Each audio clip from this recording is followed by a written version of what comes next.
ہم جب خودکشی کی بات کرتے ہیں، اس فینومینا کی بات کرتے ہیں تو دو پہلو بہت اہم ہیں۔ ایک کون سی وجوہات اور عوامل ہیں جو خودکشی کی جانب کسی کو مائل کرتے ہیں،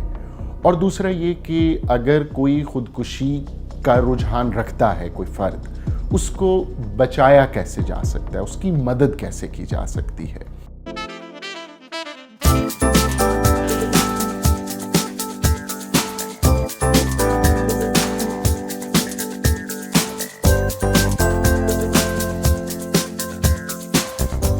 WHO کے مطابق 8 لاکھ افراد سالانہ خودکشی کرتے ہیں۔ یہ تقریباً بنتا ہے کہ ہر 40 سیکنڈ میں دنیا بھر میں کوئی ایک فرد خودکشی کر رہا ہے۔ پاکستان میں آئیں تو ایک ایسٹیمیٹ کے مطابق تقریباً 15 سے 34 افراد روزانہ خودکشی کرتے ہیں۔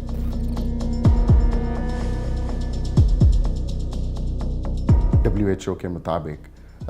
دنیا بھر میں 15 سے 29 برس کے نوجوانوں میں موت کی دوسری بڑی وجہ خودکشی ہے۔ اگر ہمارے ملک میں رپورٹڈ کیسز پراپرلی رپورٹ ہوتے ہوں تو وہ ینگسٹرز میں، نوجوانوں میں سوئسائڈ کی شرح زیادہ ہے۔ پھر جینڈر میں آئیں تو مرد حضرات گلوبلی بھی اور پاکستان میں بھی زیادہ سوئسائڈ کمٹ کرتے ہیں، لیکن ایک بڑی دلچسپ بات یہ ہے کہ سوئسائڈل آئیڈیشن، مطلب اپنی زندگی کو ختم کر دینے کا جو ایک خیال منڈلاتا رہتا ہے، وہ خواتین میں زیادہ پایا جاتا ہے۔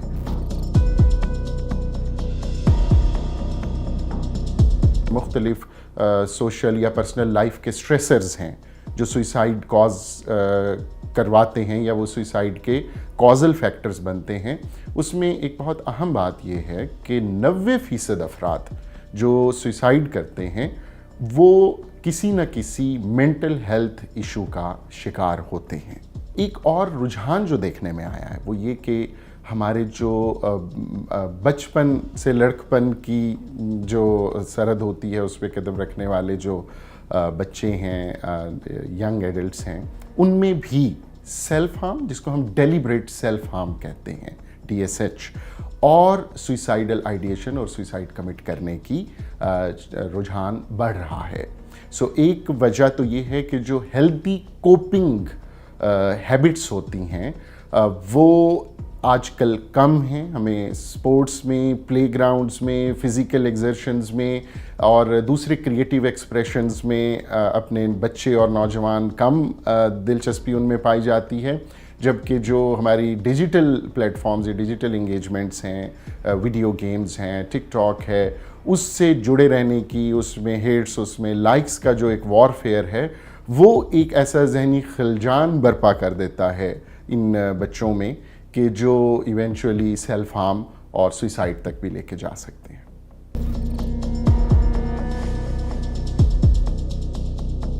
لیکن جب ہم بات کرتے ہیں وہ لوگ جو سوئسائڈل آئیڈیشن اور سیریس سوئسائڈل اٹیمپٹس کرتے ہیں، یہ وہ لوگ ہیں جن کے اینڈ پر یا تو کوئی ایگزسٹنگ مینٹل ہیلتھ پرابلم ہوتا ہے، دوسرا یہ ہے کہ ان کی کوپنگ ریزیلینس لمیٹڈ ہوتی ہے، چیلنجڈ ہوتی ہے، اور تیسرا یہ کہ جو سوشل سٹگما، جیسے میں نے پہلے بھی ذکر کیا، اس کی وجہ سے وہ بر وقت مدد طلب کرنے میں ان کو مشکل محسوس ہوتی ہے، شرم مانے ہوتی ہے، وہ بر وقت مدد نہیں حاصل کر پاتے۔ اور اگر ان میں یہ ہمت پیدا ہو اور وہ ایک پیشہ ورانہ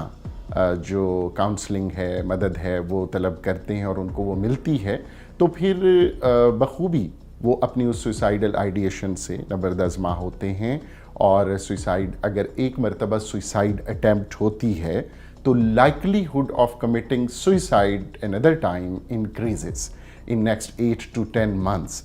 ایک بہت اہم بات یہ ہے کہ اگر سوئسائڈ اٹیمپٹ ہوئی اور کیئر گیورز، فیملی ممبرز اور وہ خود اسے رپورٹ کریں اور مینٹل ہیلتھ پریکٹیشنر کی سروسز کو سبسکرائب کریں، تو second and more serious attempt prevent ہو سکتی ہے۔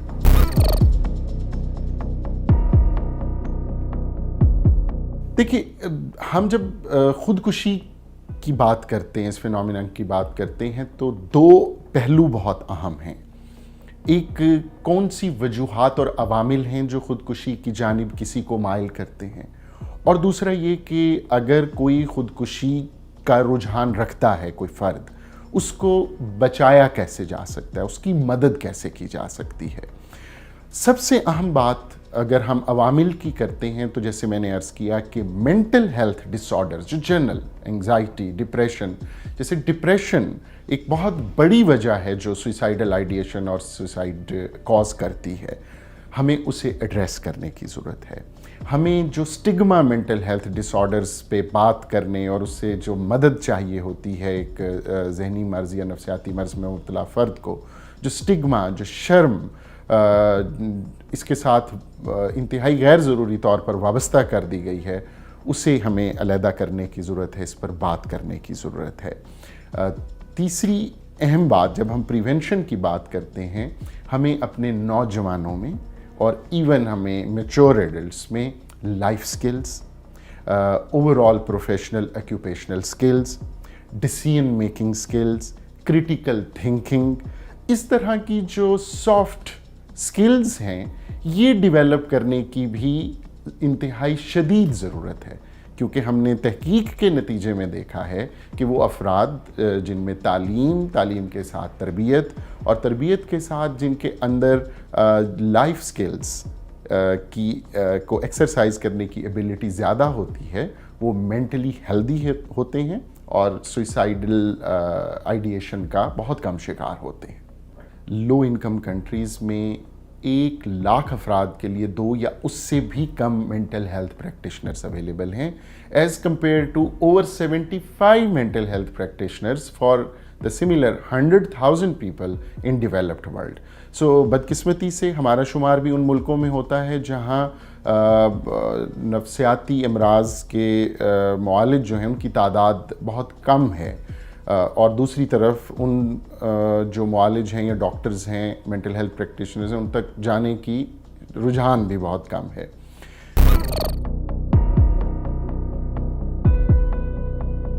हम अमूमन नफ्सियाती अमराज को किसी जिनों भूतों के हावी हो जाने से एट्रीब्यूट करते हैं, और फेथ हीलिंग का एक प्रोसेस शुरू होता है, या अनऑथेंटिक जो मीन्स होते हैं ट्रीटमेंट के उनको सब्सक्राइब किया जाता है, 3, 4, 5, 7 बरस उसमें ज़ाया कर दिए जाते हैं, और उसके बाद जब प्रोग्नोसिस यानी इलाज की कामयाबी की शरह बहुत कम हो चुकी होती है क्रॉनिसिटी की वजह से, उस वक्त किसी डॉक्टर का, ऑथेंटिक किसी मुआलिज का रुख किया जाता है। तो एक तो अर्लियर द बेटर, और बाकायदा जिस तरह खांसी, नज़ला, ज़ुकाम, बुखार जैसी बीमारियों से लेकर कैंसर, डायबिटीज़ या किसी और टर्मिनल डिजीज़ में मुब्तला होने के नतीजे में हम एक स्पेशलिस्ट डॉक्टर या स्पेशलाइज्ड हॉस्पिटल का रुख करते हैं। बिल्कुल इसी तरह जब किसी किस्म के नफ्सियाती जहनी अमराज की झलक नज़र आए तो आपने किसी मुस्तनद माहिर नफ्सियात से रब्ता करना है। हमें लेजिस्लेशन से लेके जो टैक्टिकल लेवल तक जो डिपार्टमेंट्स इस हेल्थ से और मेंटल हेल्थ से वाबस्ता हैं, उनके अफराद को भी एजुकेट करने की, और टैक्टिकल लेवल पर जो इंटरवेंशंस हैं उनको प्रोफेशनली, एथिकली एंड ऑथेंटिकली उनको एक्सरसाइज करने की ज़रूरत है।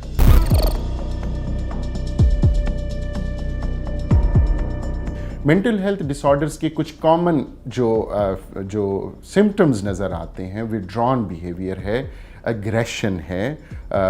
डिप्रेसिव या फिर बहुत मैनिएक यानी बहुत हद से ज़्यादा बढ़ी हुई